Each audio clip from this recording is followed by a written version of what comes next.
இன்றைக்கி என்ன சம்மு அப்படின்னா, நான் வந்துட்டு ஒருத்தவர்கிட்ட 5,00,000 கடன் வாங்கியிருக்கேன். கடன் வாங்கிட்டு மாதம் மாதம் 15,000 கொடுக்க சொன்னாங்க. நான் அசல் தொகை இப்போ 5,00,000 கடன் வாங்கின அமௌண்ட் நான் கொடுக்குற வரைக்கும் எனக்கு நீங்கள் மந்த்லி 15,000 தரணும் அப்படின்னு சொல்லிட்டு ஒருத்தவங்க கேட்டிருக்காங்க. அப்படி இருந்துச்சுன்னா அவர் எனக்கு எவ்வளோ வட்டி போட்டிருக்காரு அப்படின்னு சொல்லிட்டு இந்த சம்மு ஓகேவா.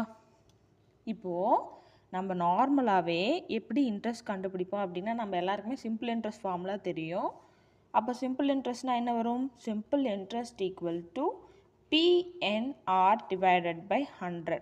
நான் லாஸ்ட் வீடியோஸ்லலாம் உங்களுக்கு சிம்பிள் இன்ட்ரெஸ்ட்கான ஃபார்முலா எக்ஸ்ப்ளனேஷன் கொடுத்துருப்பேன். சிம்பிள் இன்ட்ரெஸ்ட் அப்படின்னா எவ்வளோ நம்ம இன்ட்ரெஸ்ட் கொடுக்குறோம்? 15,000 அவருக்கு நம்ம கொடுத்துட்டு வரோம். ஓகேவா. நமக்கு 6 தான் தெரியணும். 15,000 மாதம் மாதம் நான் கொடுத்துட்டு வரேன். பி எவ்வளோ அமௌண்ட் வாங்கியிருக்கோம்?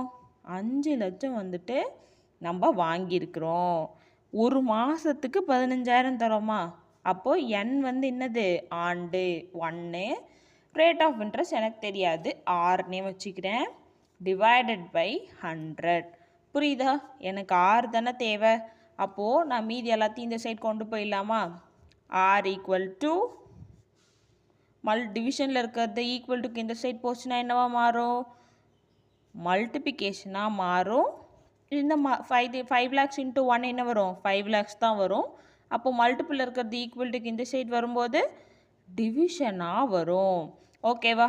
2 சைபருக்கு 2 சைபர் கேன்சல் ஆகிடும். 3 சைபருக்கு 3 சைபர் கேன்சல் ஆகிடும். 1 5s are 5, 3 5s are 15. அப்போது நான் ஒரு மாதத்துக்கே நான் அவருக்கு எவ்வளோ வட்டி கொடுக்குறேன்? 3% வட்டி கொடுக்குறேன்.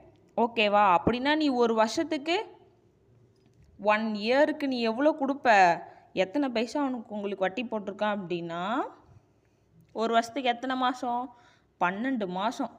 12 இன்ட்டு ஒரு மாதத்துக்கு 3% வட்டினா 12 மாதத்துக்கு என்ன வரும்? 36% அவர் உங்களுக்கு ஒரு வருஷத்துக்கு வட்டி போடுறாரு. ஒரு மாதத்துக்கு 3 பைசா வட்டி கணக்கில் நீங்கள் வட்டி கொடுத்துட்டு வரீங்க. புரியுதா?